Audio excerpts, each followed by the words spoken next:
Samantala, sa isang flashback, inaalala ni Kite ang pagkakadetalye ng kanyang abilidad base sa kanyang master na si Jingprix. Sinabi ni Jingprix na mukhang hindi pa matatawag ng crisis slot ang numerong iyon. Ang tinutukoy ay ang bilang 3 ng crisis slot ni Kite. Sinabi ni Jingprix na ito ay palaisipan sa atin sa maraming posibilidad, hindi ba?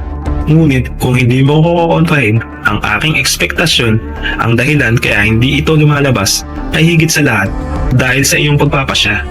Oo, isang pagpapasya na hindi alam ang kamatayan, anuman ang panganib. Si Kite ay nabigla sa narinig sa kanyang master.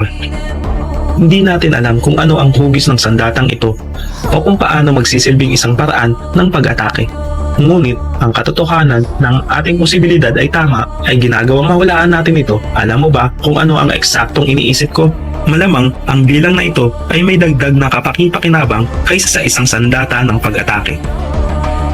Kung ang mga bagay ay napasama at nahaharap ka sa isang banta sa iyong buhay, ang sandata ay magbibigay ng daan sa iyo upang makita ang isang bagong buhay sa ilang paraan. Ang sandata na iyon ang iyong alas. Mas mauunawaan mo ito kung naglalaro ka ng chess.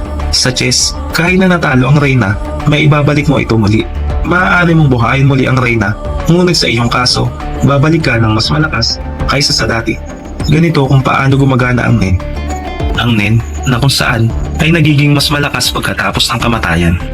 Nagagawa mong magawa ang lahat ng ito sa pamamagitan ng paglalagay ng isang posibilidad. Nakakatakot talaga, Jingsan. Ngunit sigurado akong sinabi mo ay 100% ay tama. At ikaw ang panganib na sinabi sa akin ng aking guro. Totoo na hindi ako nakakakita ng anumang limitasyon sa kasamaang ito. At biglang umatake si Nefertiti ng napakabilis.